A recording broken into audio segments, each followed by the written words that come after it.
Paz e bem a todos vocês que me assistem hoje. Estou dando uma passada aqui para ler um texto muito interessante e bater um papo especial com vocês. Uma criança precisa de ser feliz, não de ser a melhor. O que vocês acham disso? A criança ela precisa ser feliz, não de ser a melhor. O João é uma criança do século XXI. Tem dois pais que trabalham muito, sendo as suas palavras são incontáveis horas por dia para pagarem a casa onde moram, os carros nos quais se deslocam e os poucos dias de férias que tiram por ano. Também diz que não se importa de ter uma sala mais pequena, um carro mais lento e sem estofos em pele e um futuro mais incerto, se em troca pudesse passar um pouco mais de tempo com seus pais.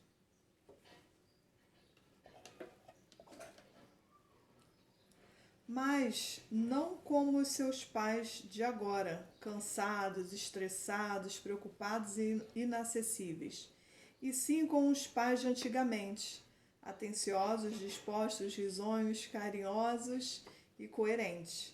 Ele sente muita falta deles, mas nem sabe de que forma pode dizer isso aos pais. Por outro lado, o João observou que os adultos, não apenas os seus pais, também não exprimem o que sentem. Ele suspeita de que existe uma ligação entre o mundo emocional e as palavras, mas ninguém lhe ensinou exatamente como isso funciona. São tudo suspeitas nas quais ele se sente inseguro. O João é uma criança muito ocupada. O João também é uma criança que não brinca. É uma criança que não brinca por brincar, mas antes com outra intenção e muito para além de se divertir e de ter bons momentos.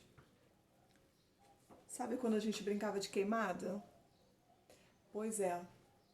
Hoje a gente sabe que existe ali coordenação motora, a gente aprende a contar, a gente aprende a esperar, existe várias coisas que se aprende brincando, mas para nós que éramos crianças, era só brincar.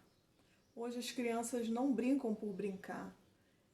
Seus pais colocam, se o seu vizinho está no balé, o pai coloca a criança no balé. Se ele está numa escola A, B, C, ele coloca a criança naquela escola porque tem mais atividades, tem mais tempo para a criança ficar ocupada, para a criança não dar trabalho. Mas a criança precisa ser criança. Nós precisamos que as crianças sejam crianças em tempos de criança, para que quando ela se tornar um adolescente, ela seja cobrada como adolescente. Quando ela se torne um adulto, ela seja cobrada como adulto e tenha a maturidade de um adulto. E não tenha a cabeça infantilizada lá na infância. Lá na infância querendo ser um adulto, querendo ser quase que um bobo da corte, brincando com tudo que é real, com tudo que é concreto, com tudo aquilo que é de um adulto resolver. Ou que ele fique eternizado na criança, esperando o pai dele resolver, e quando ele percebe, ele já é o pai de família, ele já é o adulto da relação. Então é muito importante que as crianças sejam crianças em seu tempo de crianças. O João, ele também é uma criança muito ocupada, uma criança que não brinca. É uma criança que não brinca por brincar, mas antes com outra intenção, muito além de se divertir e de ter bons momentos. Desde que a sua irmã nasceu, os seus pais passaram a considerá-lo grande e delegarem-lhe responsabilidades, mesmo sendo pequeno, a julgar pelo tipo de preocupação que manifesta. A única coisa que isso produz é ainda mais insegurança, mas ele também não sabe como pode dizer isso a seus pais. Além disso, o pequeno protagonista desse artigo não tem um horário livre durante o dia. A pergunta sobre o que ele quer e o que não quer fazer está restringida aos finais de semana, nos quais, por sorte, a mãe trabalha. São os fins de semana que passa com seus avós. Eles pretendem compensar em 2 dias a liberdade que os seus pais lhe restringiram. Embora o pequeno não lhe tenha dito isso, eles têm a sabedoria que a experiência transmite e suspeitam do modo como ele se sente. Contudo, estas mudanças tão bruscas também confundem o João. Um dia não pode nada e no final de semana pode tudo. É o mesmo caso de pai separado. Muitas mães cobram demais, exigem do filho aquilo que é correto e o que não é correto, o excessivo também. E os pais, na maioria de suas vezes, não são todos, acabam sendo a Disneylândia, a exceção total. Lá não tem horário de comer, lá pode ficar sem fazer o dever de casa, lá pode tudo. Esse parâmetro para a criança é péssimo, o tudo ou nada. O equilíbrio é a chave de tudo, da alimentação, da educação, das lições, das brincadeiras. Há um tempo para cada coisa. Embora o pequeno não lhe tenha dito isso, eles têm a sabedoria que a experiência transmite e suspeitam de modo como ele se sente. Contudo, essas mudanças tão bruscas também confundem o João. Durante a semana, as manhãs e as tardes são repletas de cores. De fato, esse ano teve de repetir a cor para mais uma atividade, porque no seu jogo não havia uma gama de cores suficientes ampla para diferenciar toda a sua agenda. Então, o inglês da escola este ano tem a mesma cor do inglês das suas aulas particulares. E a mesma coisa acontece com a música e o conservatório musical, ou a educação física e a escolinha de futebol. Inclusive, este ano, teve de usar o amarelo que ele gosta, ainda menos do que chutar uma bola para as aulas de chinês. O João já não se queixa do futebol, pelo menos não de forma direta, porque não sabe fazê-lo como alguém mais velho e não quer fazê-lo como uma criança, mas principalmente porque não quer decepcionar o seu pai. Já sente que o decepciona quando não joga bem ou no dia em que é a sua vez de se sentar no banco. Não quer nem imaginar como poderia vir a sentir-se se um dia dissesse ao pai que os seus sonhos são outros. O João é uma criança silenciada. Gente, aqui abre aspas. Nós temos filhos, mas os filhos não são nossos. Nós geramos filhos para este mundo. Então ele é uma outra pessoa. Eu gosto de coisa discreta, minha filha gosta de brilho excessivo, tá? Eu gosto de cabelos até o ombro, minha filha gosta de cabelos extremamente compridos. Eu gosto de óculos vermelho, a minha filha gosta de óculos que tenha oncinha.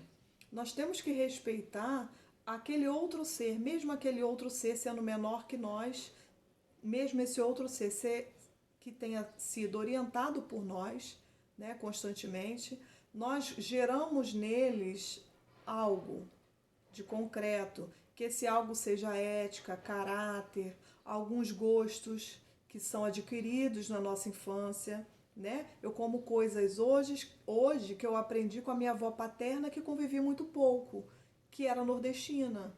Então eu adquiri alguns hábitos alimentares que a minha mãe, por exemplo, não tem.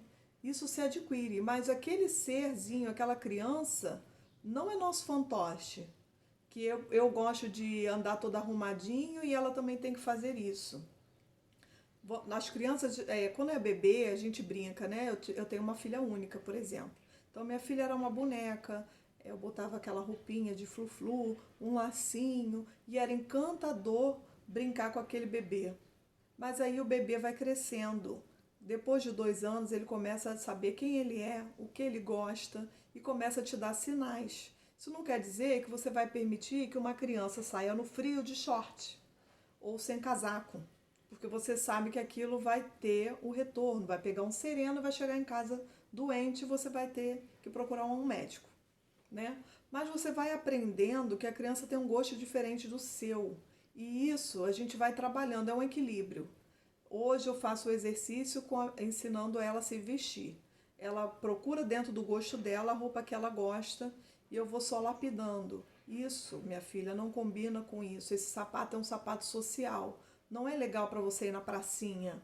Então você tem que colocar um outro tipo de calçado. Isso é orientar, não é fazer da criança o seu fantoche, o seu brinquedo, que ele tem que ser a sua miniatura. E esquece isso. Quando a gente faz isso, a gente silencia uma criança. A gente silencia. Ela passa a não ter gosto, ela passa a não ter vontade. Os pais de hoje ou silenciam completamente a criança ou dão extremamente voz. Pergunta para uma criança de 2 anos o que ela quer. Pergunta para uma criança de 3 anos se ela quer dormir, se ela quer comer. E a criança dorme 3 da manhã e o pai acorda às 4, às 5 para trabalhar. São coisas completamente distorcidas. Nós precisamos encontrar um equilíbrio entre o respeito ao outro, mesmo esse outro sendo criança, e a imposição de um pai que já tem uma experiência, de uma mãe que está educando, de um próprio educador, que ele está ali no seu papel de educar. Então, o João adora ler. Lembra-se com carinho das histórias que seu pai lhe lia quando era pequeno. Algumas o pai lia, outras inventava. Gostava especialmente das inventadas, porque o seu pai o conhecia muito bem e sabia exatamente o que ele gostava, que o menino intrépido que acabava de escapar pela janela fizesse. Nessa cumplicidade, agora perdida, adormecida com um sonho, além disso, no dia seguinte, o João fazia em segredo o que agora podemos revelar. Escrevia as histórias num papel porque queria que seu melhor amigo também as aproveitasse. Era o seu jeito, entre muitos outros, de tentar compensar a tristeza que via nos olhos por não ter conhecido seu próprio pai. Também o fazia por outro motivo. Um dos seus vizinhos tinha Alzheimer e o João tinha sido testemunha de como perdia sua memória. Ele não queria esquecer algumas histórias que agora abraçava enquanto sentia nas suas palavras que a sua infância estava pouco a pouco a desaparecer e que, ao contrário daquele menino fugido e aventureiro, nunca voltaria. O João sabe muito mais línguas do que muitas crianças da sua idade. É bom no piano, domina as equações, enquanto seus colegas ainda lutam com os números negativos. E sabe sobre todos os cuidados mínimos de que uma irmã pequena precisa. O João também é um menino triste e, além disso, é consciente de que está triste porque um dia foi feliz, foi imensamente feliz. Uma felicidade que os seus pais sacrificaram por um futuro que ninguém sabe se um dia chegará. Vale a pena? Aí você perde a sua saúde, trabalhando em 3 locais, você praticamente não vê seus filhos crescerem, você matricula em 10.000 organizações diferentes para que ele seja educado e passado valores que não são os seus. Vale a pena? Eu só tenho 2 coisas para vocês a dizer, eu anotei aqui para não esquecer. A infância nunca dura, mas todos merecem ter uma. E a outra é, uma das melhores coisas que lhe pode acontecer na vida é poder ter uma infância feliz. Então, quando você for fazer algo para os seus filhos, para as suas crianças, procurem saber se aquilo traz felicidade, momentos de felicidade. A criança tem uma primeira infância, até os 5, e ela tem uma segunda infância. Depois ela entra na pré-adolescência, adolescência, jovem, adulto, e a nossa vida só aumenta nossas responsabilidades, aumenta o nosso tempo de trabalho, principalmente as nossas responsabilidades, as nossas metas. E por que transformar a infância da criança em tanto sofrimento? Que ela tem que saber. Eu vejo pessoas ensinando, botando crianças para copiar o nome, como se aquilo fosse fazer dela maior ou melhor.